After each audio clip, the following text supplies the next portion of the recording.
Na ishte një herë struktari plak Gjepeto. A i ndërtoj një buratin prej druri që e quajti Pinok. Krijesa ati ishte kaq e përkryer sa që një zan ja shpërbleu mirësin e i dha jetë buratinit.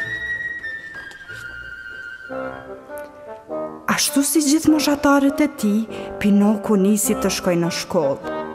Dhejl pra dhe Maqoku e pan kur doli nga shtëpia dhe menduan se si të bëj një dorë të mirë parash me të. Dhe e bindën që në vend të shkonte në shkollë, të shkonte me ta në një teatr kukullash. Atje kërceu aq mirë sa i zoti i teatrit e mori në punë dhe për këtë pagoi 2 mashtruesit. Kur pa që nuk mund të kthej në shtëpi, Pinoku ja shkrepi të qari dhe u përlot aq shumë sa i zoti i teatrit u mallëngjye dhe e la të ikte.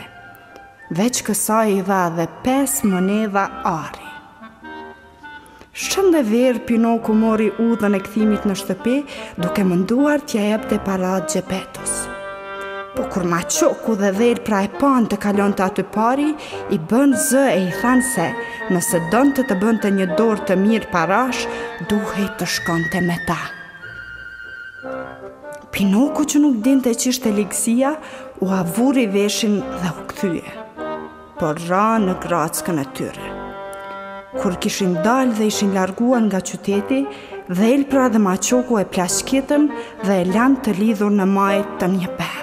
Fatmirësisht aty kaloi zana Emil, e cila e liroi Pinokun nga litari, e çoi në shtëpinë e saj ku kujdesej për të.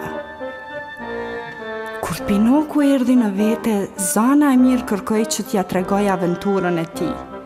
Pinoku, i cili nuk deshi që zana ta merrte vesh se ishte gënjeshtar dhe i pa miradishëm ndaj teatrit, filloi të tregoj një grumbull gënjeshtrash.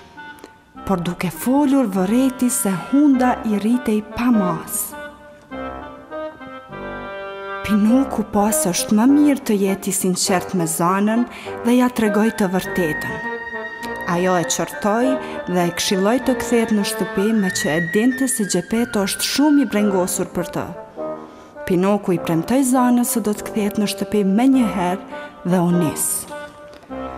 Më në fund, Pinoku u kthye në shtëpi, po nuk e gjeti Gjepeton. Plaku i gjorë kishte dalë të kërkonte Pinokun dhe një balenë e kishte gëlltitur me gjithë lecka. Pinoku u hodh në det për ta shpëtuar Gjepeton e për ta nxjerrë nga barku i balenës. Kur dolën në breg, zana ja fali Pinokut të gjitha gabimet dhe shndroi në një fëmijë prej vërteti. Qysh nga jo ditë Pinoku nuk e theu më fjalën e dhënë. Gjepeto dhe Pinoku shkuan një jetë të lumtur dhe kur më nuk u ndan nga njëri tjetri.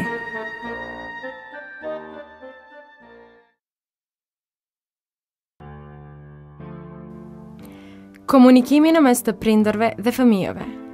Si të komunikoni, flisni pozitivisht me fëmijën tuaj.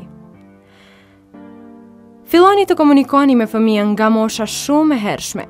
Komunikimi i mirë dhe i rregullt me fëmijën është shumë me rëndësi, sepse fëmija juaj do të ndihet i respektuar, do të zhvilloj besimin dhe do të arrijë rezultate më të mira në jetë.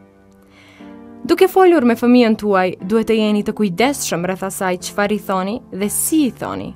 Gjatë diskutimit, mos kritikoni mendimet, idetë apo ndjenjat e fëmijës. Mos i bërtitni fëmijës dhe mos e injoroni fëmijën. Sjelljet e tilla shkaktojnë efekte negative në zhvillimin e fëmijës. Kur të komunikoni me fëmijën tuaj, është me rëndësi që të flisni nga niveli barabartë me të, gojarisht dhe fizikisht. Kur të flisni, përdorni gjuhën që është e përshtatshme për moshën e fëmijës, por mos përdorni gjuhën e fëmijëve. Mësoni që të dëgjoni fëmijën me vëmendje dhe mos e ndërpritni kur ai apo ajo të flet.